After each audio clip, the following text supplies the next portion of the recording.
High profile ठक हंसिता गोटे मामलें जमीन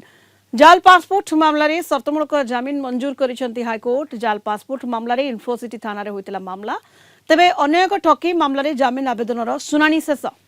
किंतु राय संरक्षित रखिसेंती कोर्ट। हंसिता नारे इन्फोसिटी थाना दुईटी मामला होइतिला। हंसिता अभिलिप्सा और विष्णुप्रिया चांद 40,000 टंकार जड़े जमींदार द्वारा जाई परिबे जमीन रे।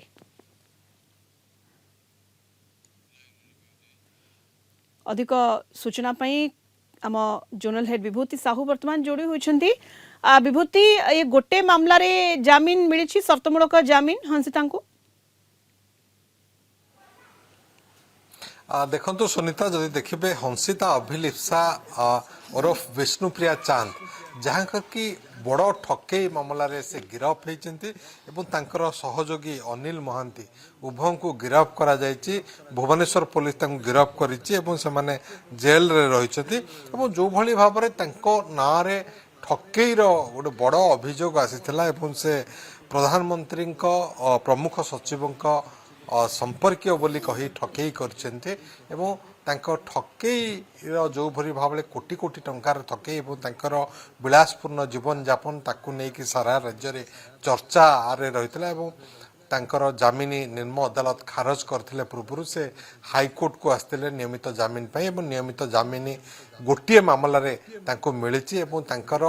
ठकई मामला व्यतीत अन्य एक मामला होता जो थे कि पासपोर्ट रो जालियाती करथिबार अभियोग आसीथिला एवं से जो अभियोग से मामला रे ओडिशा हाईकोर्ट शर्तमूलक जमीन प्रदान करछन्ती। ओडिशा हाईकोर्ट हंसिता अभिलिप्सा को 40,000 टंकार जड़े जमीनदार द्वारा जमीन रे जाई परियो बोली निर्देश देइछन्ती किंतु जेहेतु तांकर अन्य एक मामला रही से मामलाटी ओडिशा हाईकोर्ट आज शुणाणी करथिले से मामला रे शुणाणी शेष होई राय संरक्षित रही आम आशा करबा हुए तो आसंता काली सुधा ए राय प्रकाश पाइब जोटा कि मूल मामला जो ठकई मामला बा जेमिति कि कोटी कोटी टंके से ठकई करि नैतिबार गोटे बड़ अभियोग आसिथिला तांको नारे एवं तांकर जो अनिल बा जी तांकर सहयोगी अनिल महांती थिले हंसिता अभिलिप्सा सहित मिसी से किभली लोकों को ठकई करुथिले एवं पूर्व से अल्प दिन भितर निजर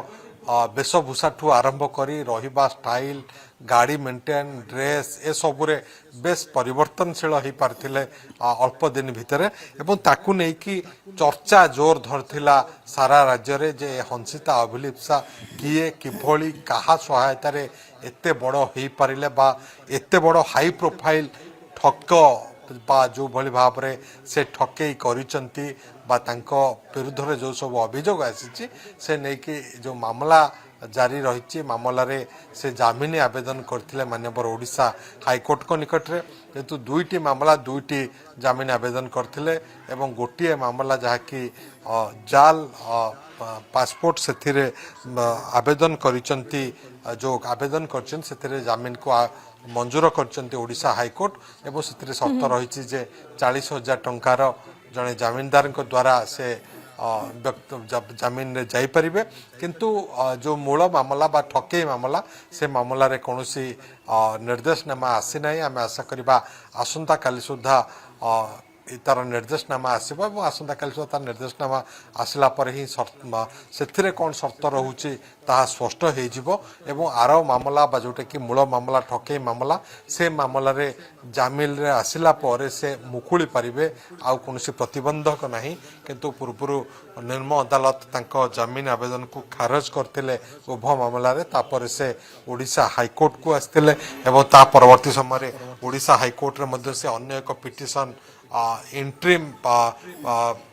जमीन रे जीवापाई मध्यवर्ती कालीन जमीन रे जीवापाई आवेदन करथिले जोटा कि तांका स्वामींकर स्वास्थ्यगत समस्या देखैकी एवं किंतु से मामला को से निजे पुणी प्रत्याहार करने थिले एवं ये जो मूल मामला तार शुणाणी शेष ही राय संरक्षित रही एवं ता सहित जो मामलाटी रहिथिला जाल पासपोर्ट मामला से मामला रे जमीन के मंजूर करछन माननीय ओडिशा हाईकोर्ट जो मूल ठकई मामला रही तार शुणाणी शेष होछि राय संरक्षित रही अन्य एक मामला जाल पासपोर्ट पासपोर्ट मामला रे